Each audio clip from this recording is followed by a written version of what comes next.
የአብርሽ ፍየሎች ማለት ነው ከሩታ እህቶች በምንም በኩል አትደራረሱም ማለት ነው። ልንገራችሁ ነው ማለት ነው። ለጀግና ወንድማችሁ ማለት ነው የሚያረገውን ነገር ከሚጠፋበት የሚሰራው ነገር ከሚያጣ የሚሰራው ነገር በተግባር እንዲያሳይ ምከሩት ማለት ነው። እኛ ሁሌም ጀግና ነን ማለት ነው። ምክንያቱም ጀግና ሩታ ስለያዝን ማለት ነው። ነብሯን የነብሯ ደጋፊ ስለሆንን ማለት ነው። የእናንተ ወንድሙ ማለት ኩረጃ ነው የሚያውቀው የሴትን ልብ መስበር፣ እናትን መስበር፣ እናትን ማስከፋት እና አባትን ልቡን መስበር እንጂ የሚያውቅ ነገር የለም ማለት ነው። እና በዚሁ አጋጣሚ ውሽሚት አርግዛለች እየተባለ ነው ማለት ነው። እንግዲህ የመዳም ቅመም ማለት ነው ጀዝባ ይሆንሽ እያንዳንድሽ ማለት ነው ብርሽን ሰብስቢ ለሄርሜላ ልጅ ልብስ ልትገዢ ማለት ነው። እና ወይም ኦፕሬሽን ስለምትደረግ ወፍራም ስለሆነች ማለት ነው። እና ለሷም ደግሞ ሰብስቢ ማለት ነው። ገባሻ? ብርሽን በደንብ አድርገሽ ሰብስቢ እንድትልኪላት ማለት ነው እንጂ እኛ እንደዚህ ቆሻሻ ነገር አይነካካንም ማለት ነው። ሲቀጥል አንድ ነገር ልንገራችሁ ማለት ነው። ጋርድ ማለት ምን ማለት እንደሆነ በዳኒ ይማር ማለት ነው። የእናንተ ወንድም ማለት ነው። ይህ የዳኒ አለባበስ ቀሽት ከነ ምኑ ማለት ነው። ይሁኝ እንዴት እንደለበሰ መኪና ውስጥ ራሱ ሲወጣ ዳኒ ማለት ነው። ሂዱና ቪዲዮን እዩት በስነ ስርዓት በክብር። ይሄ ውሽሚቱን ከኋላው አስቀምጦ ደግሞ ለምን ተቀመጥከች ከኋላ ማለት ነው? የትኛው ሀገር ነው ውሽሚት ራቁቷን ማለት ነው በጋርድ ተይዛ ልትመጣ? እንዳትደፈር ነው እንዴ? ለነገሩ አዎ አብርሽ ፈርቶ እኮ ነው። ለምን እንዳመጣላት ታውቃላችሁ? ዝሙተኛ ስለሆነች ማለት ነው። ሴት አዳሪ ስለሆነች የራሱን ሊያረጋት ፈልጎ ያንም እንዳይነካት ማለት ነው። ምክንያቱም ከፈለገችው ጋር ስለምትጋደም ማለት ነው። ከፈለገችው ሆቴል ውስጥ አይደለም ስለምትሰራ ስለምትላላስ ነው። ለዛ ነው ያመጣት እንጂ ለሌላ ነገር አይደለም። ልንገራችሁና ማለት ነው ጋርድ ማለት ምን ማለት በመጀመሪያ ይወቃ። ይህ የወንድማችሁ ጋርድ የለበሱት ጫማ ይዩልኝ እስቲ ሞር አልተጠረገም ማለት ነው። ቡታጀራ ላይ ማለት ነው የቀዘቀዘ ሱቅ አለ መሰለኝ። ለምስኪን አይሰጥም አይደል? ብሩ እንደፈለገ አይደለም የሚያደርገው ጉረኛ ስለሆነ ማለት ነው። የሚወስደው አጥቶ ማለት ነው። የት እንደሚያስገባው አጥቶ ማለት ነው። ወንድ ማለት ሚስቱ በጋርድ የሚያስፈራ አይደለም። ሩታ ጀግና የራሱ ጓደኛ እኮ ነው ይዛ የመጣችው ትላንትና ማለት ነው። እሱም ጀግና የሆነ ፈረንጂው ማለት ነው። ልክ ነው የነገረው ትላንትና ማለት ነው። ላገባት ነው አዎ ላገባት ነው አለው። ይመችህ አቦ። እኔ በደንብ ነው እኮ ማያቸው ማለት ነው። እና ምን ልላችሁ ፈልጌ ነው ማለት ነው የአብርሽ ፍየሎች ማለት ነው ሰከን በሉ። ሰከን ነገ ደግሞ ማለት ነው ጀግና ወንድማችሁ እቺ ዝሙተኛ ሴት ማለት ነው በጭንቅላቱና በየቤተ በሄደችበት ስሸናበት ማለት ነው ምን ብላችሁ እንደምታማገግሱ አውቃለሁ።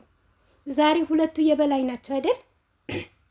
ዝሙትን በመስራት እናትን በመዘቅዘቅ ወይም ደግሞ የእናትን ክብር ዝቅ በማለት ጀግና ናቸው አይደል? ነገ ደግሞ ምን እንደሚከተለው ታያላችሁ ማለት ነው። ፈሪ ማለት ነው። ለአንድ ቆርቆሮ መኪና ፈርቶ ማለት ነው። ሩታዬ ግን እኮ አይነካካትም። ሩታዬ ገንዘብ ብትል ንብረት ብትል ማለት ነው ደግሞ መብቷ ነው መካፈል የሩታ ስለሆነ ማለት ነው። የእናንተ ወንድም የሚቀይረው ጫማ ራሱ የለውም ማለት ነው። አናቅም እንዴ? ለማያውቅ ሰው ተናገሩ ማለት ነው። እኛ እኮ ከአብርሽ ከርመናል። ምን እንደምትሰሩ ምን እንደምታረጉ እኮ እናውቃለን። በመዳም ቅመም ንብረት አይደለም እንደሚኖረው ማለት ነው። ሞር እንኳን ይታሰር ቢባል አብርሽ ይታሰራል። በዚህ ነገር ብቻ ማሳሰር ይችላል ህዝብ።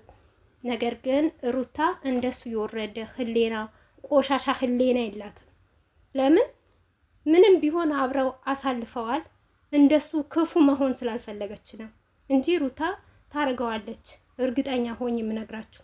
ነገር ግን እንደሱ ባለጌ አይደለችም እንደ አባቱም። ምክንያቱም እነሱ ከዘራቸው ናቸው ውሸት ከዘራቸው ሴት ላይ መቀለስ፣ ሴት ላይ መጫወት አይተናል እኮ።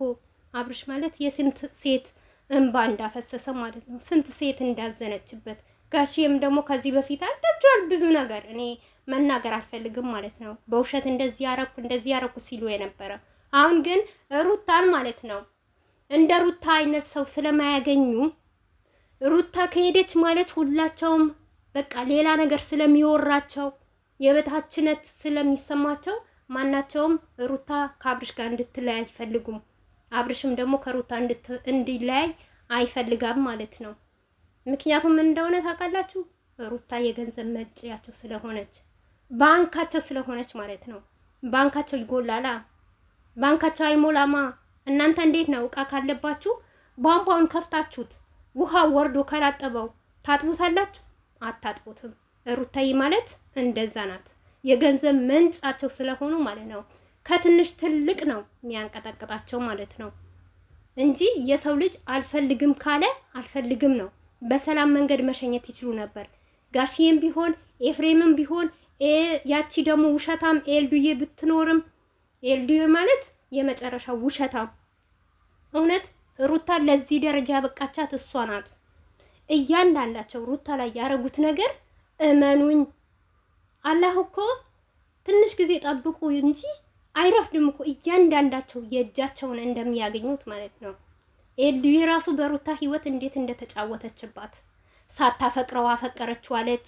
ቡታጀራ እየኖረች ቡታጀራ እየተማረች የከተማ ልጅ ናት። ትምህርት ተመርቃለች። ትምህርቷን እንደዚህ ብላለች፣ ተመዝግባለች። ኤልዱ ራሱ በሩታ ላይ ስንት ግፍ ሰርታለች ማለት ነው። እውነት የሩታ ግፍ እኮ ብዙ ነው። ሩታ ጀግና ስለሆነች ጠንካራ ስለሆነች አልሰበርም ስላለች፣ ነገር ግን አሁን በዚች ወረቀት ልሰብሯት ማለት ነው። ምክንያቱም እቺንን ወረቀት ወስዳ አብርሽን በህግ አስከትታ እስር ቤት ብታስገባው የልጇን አባት እንዴት አሳሰረች እንደዚህ ነገር እንድትባል ፈልጋችሁ ነው። እዛ ልህ ውስጥ ስለምትከቷት ነው እናንተ ፍላጎታችሁ ማለት ነው። ግን አይሳካላችሁ። እውነት በጣም ነው እኮ የምትጥሩት ሩታ ለመስበር ማለት ነው። የሩታ ቤተሰቦች እንኳን አንድ ቀን ወጥተው አይናገሩም። አንድ ቀን አብርሽ ይሄን ሁሉ ሲጨማለቅ እንኳን ወጥቶ ልጃችን ለምን በዚህም ህይወት ብለው አያውቁም። ምክንያቱም የገባዎች ናቸዋ። መጥፎ ነገር እንዲያወሩና እንዲናገሩ አይፈልጉም። ከመጀመሪያም ጀምሮ መልካምና ጥሩ ቤተሰብ ስለሆኑ ማለት ነው። ሩታዬ ግን በምን ቀን ከአብርሽ እንደተገናኘሽ አላውቅም። እውነት ቀስ ብላችሁ ነገሩን የሩታ የት እንደነበረች ምን እንደምትሰራ ኑሮዋ ምን አይነት ነገር እንደነበረ ስታጣሩ የአብርሽ ህይወት እኔ እንጃ መቼም አይሳካለትም። ከምር ምንም ነገር እኮ አታውቅም ነበር ሩታ።